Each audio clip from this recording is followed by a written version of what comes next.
우리 시간 함께 주기도문 하시겠습니다. 하늘에 계신 우리 아버지여, 이름이 거룩히 여김을 받으시오며 나라가 임하시오며 뜻이 하늘에서 이루어진 것 같이 땅에서도 이루어지이다. 오늘 우리에게 일용할 양식을 주시옵고 우리가 우리에게 죄 지은 자를 사하여 준 것 같이 우리 죄를 사하여 주시옵고 우리를 시험에 들게 하지 마시옵고 다만 악에서 구하시옵소서. 나라와 권세와 영광이 아버지께 영원히 있사옵나이다. 아멘. 우리 함께 찬송가 408장, 찬송가 408장 함께 찬양 드리시겠습니다.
하나님 말씀 사도행전 28장 1절과 2절입니다.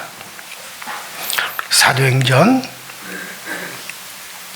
28장 1절과 2절에 있는 말씀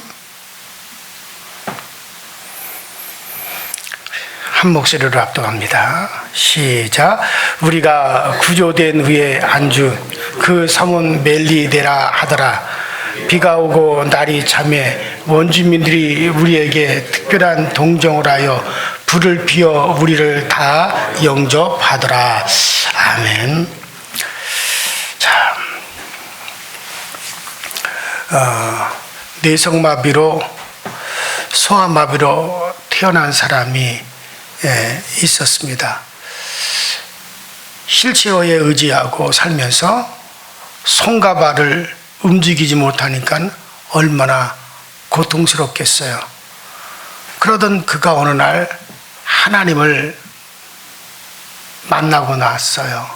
하나님이 살아계시는 것과 예수 그리스도가 바로 우리의 구주가 되시는 그 어떤 놀라운 하나님의 은혜를 알게 되었어요.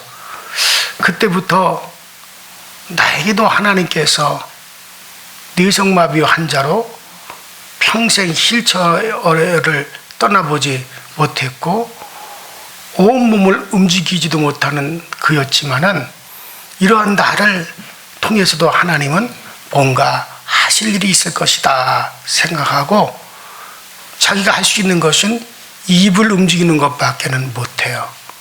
그때부터 입에 연풀을 물고 컴퓨터 자판을 톡톡톡 두드리면서 하나님께서 구원해 주셨다라고 하는 그 감사를 갖다가 자기는 정말 뇌성마비 환자로 태어났어도 하나님이 날 구원해 주셨다는 걸 그 사실을 깨달은 것이 너무너무 감사하다고 시를 쓰기 시작을 했어요.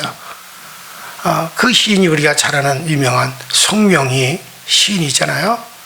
그가 대표적인 시가 또 그것이 복음성가로 만들어졌죠. 나 가진 재물 없으나 나 남이 가진 지식이 없으나 나 남에게 있는 건강 있지 않으나 나 남이 없는 것 있으니 나 남이 못 본 것을 보았고 나 남이 듣지 못한 음성 들었고 나 남이 받지 못한 사랑 받았고 나 남이 모르는 거 깨달았네. 공평하신 하나님이 나 남이 가진 것 없지만 공평하신 하나님이 나 남이 없는 거 갖게 하셨네. 그러면서 감사의 시를 쓰고 감사를 표현하기 시작했습니다. 그러면서 지금 같이 너무너무나 감사하게 자기는 살아가고 있다는 거예요. 우리 가운데 대부분 다 건강한 몸을 가지고 있습니다. 그리고 건강한 몸을 가졌기에 지금 이 나이까지 우리가 살고 있는 거예요. 그렇다면 건강한 몸으로 자유롭게 신앙생활하고 있음에 우리가 얼마나 감사해 본 적이 있습니까? 버스가 고속도로에서 사고가 났습니다. 많은 사람들이 목숨을 잃었고 상당히 많은 사람들이 부상을 입었어요. 부상당한 사람들이 사고버스에서 빠져나오면서 뭐라고 말을 했을까요? 재수가 없어서 사고가 났다면서 불평하는 사람도 있겠지만은 어떤 사람은 하나님, 그래도 머리가 다치지 않고 팔다리를 다치게 해주셔서 감사합니다. 팔다리는 붓고 나을 수 있었지만 아이고 머리가 다쳤으면 정말 큰일 날 뻔했습니다. 오히려 감사하는 사람들도 있더라는 얘기죠. 그런데 우리는 사고 없이 건강한 몸으로 신앙생활하면서 왜 우리가 감사하지 않습니까? 왜 불평이 끊임이 없고 달과 같은 기적 체험이 없기 때문이겠어요? 아니면 기도해서 병 나은 것이 기적이라면 건강한 것은 더 큰 기적이고 더 큰 축복 아니겠어요? 교통사고 속에서 크게 다치지 않는 것이 하나님의 은혜라면 사고가 나지 않는 것은 더 큰 하나님의 은혜 아닙니까? 더 큰 축복, 더 큰 은혜, 더 큰 기적을 누리고 우리가 살고 있으면서도 정말 저나 여러분들이 모두 다 하나님께 진정으로 감사할 수 있는 생활이 되시길 바랍니다. 어제 양천지방교육자회가 목동교회에서 있어서 제가 또 교육자회를 주재하면서 보니까는 그 목동교회 담임 목사인 최영규 목사님이 아주 홀쭉해졌어요. 수염도 이렇게 덥수룩하게 길렀어요. 왜 그러고 있냐 그랬더니 3주 동안 강단에 서질 못했대요. 왜 그러냐? 3주 전에 목동교회에서 저 터키로 성지순례를 교인들 20몇 명이랑 인솔해가지고 이제 떠나는데 새벽기도 마치고 짐 다 꾸려가지고 나가는데 배가 아프더래요. 너무너무 배가 아파가지고 견딜 수가 없더래요. 그래서 이거 큰일 났다 이거. 아니 지금 교인들이 20여 명을 이끌고 터키로 성지순례 지금 비행기 타러 가야 되는데 배가 너무 아파가지고 여기 홍익병원에 응급실로 갔더니 이거 지금 쓸개 그쪽에 문제가 있어가지고 이거 움직이지 못한다. 그래가지고 사모님한테 가라고, 교인들 인솔해서 가라고, 일단 내가 병원에 나는 입원해 있어야 될 것 같다. 그래가지고 그날 아침에 그런 일이 있으니 얼마나 낙심이 돼요. 얼마나 당황스럽느냐는 얘기예요. 그래서 하나님, 이거 지금 오늘 아침에 지금 출발하는데 이렇게 됐으니 이게 뭡니까? 그러고서 이제 사모님과 교인들은 출발시켜서 떠나버리고 혼자 홍익병원에 누워있는데 의사가 다 하더니 이거 빨리 수술해야 된다. 수술하지 않으면 큰일 난다. 그러다 보니까 폐도 예를 들어서 폐 수치가 예를 들어서 100이 정상인데 2000까지 올라와 있고 신장에도 문제가 있고 간에도 문제가 있고 이게 완전히 몸의 모든 게 다 발견이 된 거예요. 그래서 급하게 수술을 하고 이제 급하게 처방을 하고 그런데 그래서 이제 담낭을 떼어냈어요 이분이. 그런데 가만히 생각해 보니까 감사하더란 얘기예요. 뭐가 감사하냐? 이게 비행기 안에서 그랬으면 어떡할 뻔했냐는 얘기. 터키에 도착해서 말이야 그런 일이 생겼으면 어떡할 뻔했느냐 얘기. 그런데 가기 직전에 이것이 통증이 와서 이것이 발견됐으니 정말 더 큰 문제가 생길 뻔했는데 비행기 안에서는 이게 됐으면 바로 죽는다는 거죠. 그래서 오히려 하나님께 너무 감사하다. 그러니까 그런 가운데서도 우리가 불평하려면 아니 하나님 지금 1년 2년 준비했다가 교인들과 함께 성지순례 떠나는 그것도 20여 명 이상의 교인들 인솔해서 떠나야 되는 그 직전에 왜 일이 생겼습니까? 라고 그것만 생각하면 불평할 텐데 더 엄청난 일들이 미리 막아졌다라고 하는 걸 생각하니 하나님 앞에 감사하더란 얘기예요. 그래서 얼굴이 그렇게 반쪽이 되고 그랬어도 너무 하나님께 감사하다. 그러니까 우리가 어떤 상황에서도 감사를 찾으려면 하나님은 얼마든지 우리가 감사를 찾을 수 있고 어떤 상황에서도 불평을 찾으려면 얼마든지 불평을 찾을 수가 있는 거예요. 여러분들 범사에 감사한다는 말이 뭐겠어요? 어떤 상황에서도 심지어 죽음 앞에서도 감사를 찾을 수 있게 되기를 주의 이름으로 축원합니다. 자, 바울 일행이 276명이 14일간의 풍랑과 사투하다가 드디어 이들이 구원함을 받았습니다.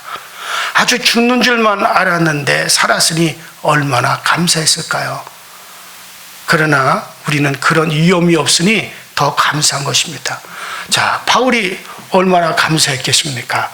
자, 하지만 우리는 바울보다 더 큰 감사가 당연한 거죠. 여러분들 모든 일에 항상 감사하고 또 모든 일에 감사하시기 바랍니다. 지금 내 몸이 이렇게 건강한 것도 감사하고 오늘 굶지 않음에 감사하고 큰 사고가 없음에 감사하고 구원받아 열심히 신앙생활 할 수 있음에 감사하고 자녀들이 잘 자라주고 있음에 감사하시기 바랍니다. 범사에 감사해요. 자, 어떤 사람이 감사할 수 있습니까? 하나님의 은혜를 깨달은 사람만이 감사할 수 있어요. 하나님의 은혜를 깨달은 만큼 감사할 수 있는 거고, 그래서 은혜가 많을수록 하나님 은혜를 많이 깨달을수록 진리를 깨달을수록 더 많은 감사가 있게 되어져 있는 겁니다. 자, 바울은 특별히 이 감사에 대해서 많은 강조를 했어요. 바울이 데살로니가 교회를 향하여 그가 강조한 게 뭡니까? 감사하라. 범사에 감사하라. 항상 감사하라. 항상 기뻐하라. 이는 그리스도 예수 안에서 너희를 향한 하나님의 뜻이니라. 바울이 그렇게 얘기를 했어요. 바울 자신에게 큰 어려움이 없었기 때문에 감사라고 했을까요? 아니에요. 그는 성경에 소개된 어떤 인물보다도 많은 어려움을 당하고 많은 고난을 당하고 많은 위험을 당하고 환난을 당한 사람이에요. 우리가 고린도후서 11장 23절부터 보면 바울이 이렇게 고백을 합니다. 저희가 그리스도의 일꾼이냐? 정신없는 말을 하거니와 나도 더욱 그러하도다. 내가 수고를 넘치도록 하고 옥에 갇히기도 더 많이 하고 매도 수없이 맞고 여러 번 죽을 뻔하였으니 유대인들에게 40이 하나 감한 매를 5번 맞았으며 3번 태장으로 맞고 1번 돌에 맞고 3번 파설하였는데 일주야를 기품에서 지냈으며 여러 번 여행에 강의 위험과 강도의 위험과 동족의 위험과 이방인의 위험과 시내의 위험과 광야의 위험과 바다의 위험과 거짓 형제 중의 위험을 당하고 또 수고하며 애쓰고 여러 번 자지 못하고 줄이며 목마르고 여러 번 굶고 죽고 헐벗어노라. 우리와 같은 정말 보통 사람들이 상상할 수 없는 많은 환난과 어려움을 이 바울은 당했어요.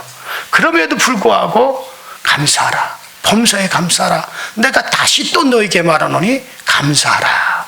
바울이 어떻게 그런 말을 할 수 있습니까?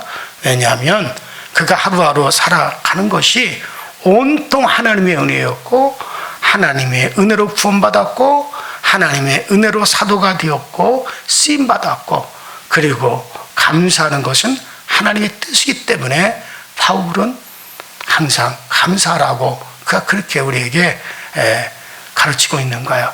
자, 276명. 자, 그 배에 탔던 276명이 14일 동안 해를 보지 못하고 그 풍랑에 광풍에 이리 밀려다니고 저리 밀려다니면서 아주 죽음의 사투를 벌린 끝에 그들이 도착한 곳이 어딥니까? 멜리데라고 하는 섬에 그들이 도착을 했어요. 자, 그들이 왜 그곳에 도착을 했을까요? 이리저리 풍랑에 휩쓸리다가 그냥 도착한 곳이에요. 276명의 뜻과는 전혀 상관없이 그 멜리데라고 하는 섬에 그들이 도착을 했어요. 자, 그러나 그곳에 도착한 것은 하나님의 뜻이었음을 여러분들 알아야 됩니다. 자, 왜냐? 그 섬이 나중에 또 완전히 복음화가 됐죠. 자, 이제 그 이야기는 우리가 이제 계속 해나가도록 하고, 자, 여러분들, 우리가 내 뜻과 전혀 상관없이 마치 276명이 광풍에 이리저리 끌려다니다가 그들이 우연히 도착한 그 멜리데 섬, 그게 우연이 아니었고 거기에도 하나님의 뜻이 있었던 것처럼 우리의 삶 속에 일어나는 일 중에 절대로 여러분들 무의미한 일은 절대 없습니다. 하나님의 세밀한 계획 속에서 우리 모두가 다 포함되어 있음을 믿으시기 바랍니다. 그렇다면 우리는 범사에 감사할 수 있는 거예요. 자, 멜리데 섬에 발을 디디면서 바울이 맨 처음에 한 일이 무엇일까요? 하나님 감사합니다. 이 말이 아마 바울의 입술에서 가장 먼저 나온 말이라고 저는 생각이 듭니다. 사실 그런 힘든 과정을 겪었는데 감사할 수 있겠어요? 14일 동안 죽음의 사투를 벌였는데 감사할 수 있겠어요? 그러나 좋으신 하나님은 모든 것이 합력하여 선을 이루게 만든다는 믿음을 바울은 가지고 있기 때문에 그런 어떤 경우에도 감사할 수가 있었던 거죠. 여러분도 하나님에 대한 신뢰를 가져야 됩니다.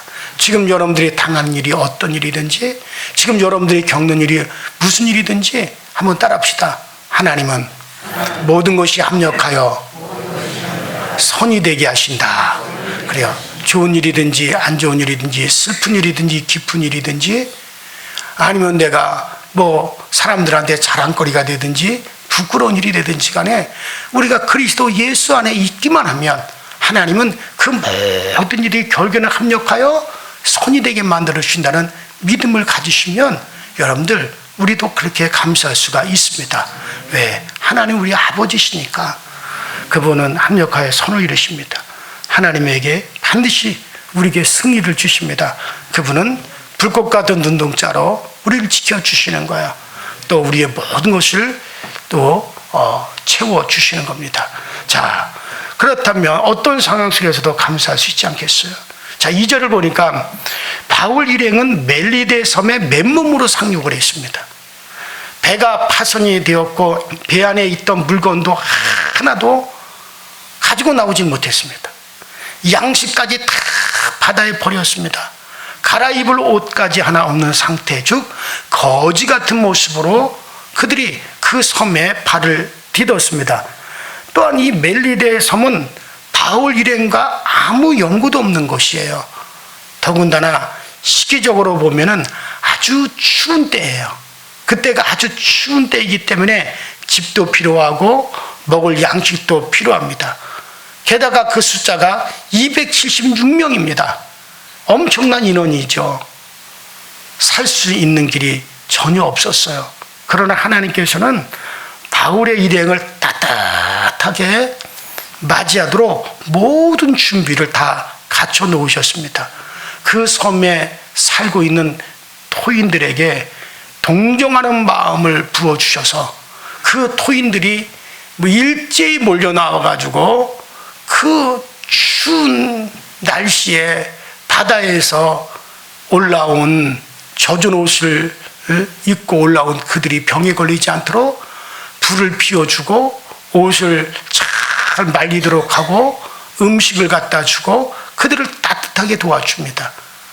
그래서 오늘 우리가 이제 28장을 쭉 살펴보면 석 달 동안 그 섬에서 그들이 이제 생활을 하면서 다시 배를 건조하고 배를 다시 그들이 수리하고 해가지고 떠나기까지 그 섬에서 생활하게 하면서 필요로 한 모든 것들을 그들에게 다 제공해 주게끔 하나님 그렇게 만드시는 걸 볼 수가 있어요. 그뿐입니까? 이제 우리가 28장 10절을 보시면 로마로 다시 향하게 될 때 그들이 쓸 것을 다 배에 올려주었다 그랬습니다. 로마에 가서 생활하는데 필요한 모든 것까지 다 그들이 뒷바리질을 다 해준 겁니다. 하나님은 여호와 이레의 하나님이세요. 여호와 이레 뭡니까? 쭉 모든 것을 준비해 주시는 하나님, 예비해 놓으시는 하나님이십니다. 바울에게만 여호와 이레의 하나님이십니까? 모든 그리스도인들에게 여호와 이레의 하나님이심을 믿으시기 바랍니다. 바울이 로마에 가서 복음을 전해야 될 사명이 있는 것처럼 여러분 우리 각자 한 사람 한 사람에게 다 사명이 있습니다. 우리가 이 땅에 육체를 입고 이 땅에 태어나서 우리가 이 육체가 떠나기 전까지 하나님은 우리가 이 육체가 있는 동안에 깨닫게 하실 것도 있고 우리가 진리도 알아야 되고 우리가 선한 사람으로 또 그렇게 바뀌어져야 되기도 하고 너무나도 우리가 내 영혼이 육체 안에 이 육체의 옷을 입고 있는 동안에 우리 영혼을 위해서 해야 될 일이 너무 많아요. 그거 하나님이 다 할 수 있도록 하나님께서 그 모든 필요로 한 것들을 하나님은 우리에게 채워주시는 거 믿으시기 바랍니다. 어떤 때는 사람을, 어떤 때는 물질을, 필요로 한 것이 무엇이든지 하나님이 채워주십니다. 그래야 우리가 이 땅에 있는 동안에 우리가 해야 될 일을 할 수 있기 때문에 그런 거예요. 이제까지 우리가 사도행전을 쭉 살피면서 바울의 행적을 우리가 살펴오지 않았습니까? 우리가 바울을 살피면서 느낀 게 뭡니까? 1차 전도 여행, 2차 전도 여행, 3차 전도 여행을 하나님이 다 책임져 주셨어요. 곳곳에 돕는 자를 준비해 놓으셨고 곳곳에 동역자를 세워 놓으셨고 가는 곳마다 생활할 수 있는 거처를 마련해 주셨고 가는 곳마다 바울의 필요를 다 채워주시도록 하나님 그렇게 하신 것을 우리는 이 바울을 쭉 살피면서 우리가 보아오지 않았습니까? 그렇다면 하나님은 바울에게만 그렇게 하셨겠어요? 절대 아닙니다. 지금도 우리는 오지에 파견되어져 정말 기적처럼 살아가는 선교사들을 이 얘기를 많이 우리가 전해 들어요. 지난 주간에 선교사 대회를 하면서 정말 그들한테 여러 얘기를 들었을 때, 야, 정말 하나님은 놀라우신 하나님이로구나. 지금도 수많은 개척교회들이 준비하고 또 하나님께서 또 하나님의 손길을 통해서 승리의 현장, 기적의 현장이 지금도 되고 있습니다. 여러분들 모든 교회가 다 마찬가지겠지만 개척교회 하나님의 함께 하심이 더욱더 많이 체험을 하게 됩니다. 저도 제가 처음 목회를 할 때 교회를 정말 개척교회, 사실 뭐 개척교회보다 더 어려웠죠. 그러나 그때 체험한 게 가장 많아요. 내가 어려움을 당하고 공고함을 당할 때 그때 내가 하나님을 체험한 것이 더 많아요. 더 많은 하나님의 은혜와 능력을 체험합니다. 여러분들 10명, 교인이 10명도 안 되는 그런 교회들이 참 많습니다. 어른들은 한 사람도 모이지 않고 아이들만 몇 명 모이는 그런 교회들도 있어요. 어떤 교회는 가족끼리만 예배드리는 교회도 있어요. 그런데 그곳에 하나님의 역사가 많이 나타나고 있습니다. 하나님의 함께 하심이 있고 하나님의 준비하심이 있기 때문에 그런 거예요. 그래요. 여러분들 우리가 해야 될 일이 있습니다. 우리 강서제일교회가 해야 될 일이 있습니다. 여호와 이레 하나님이 정말 우리가 해야 될 일을 하도록 예비해 주시고 준비해 주시고 우리가 다 그렇게 해 주셨다는 걸 믿으셔야 됩니다.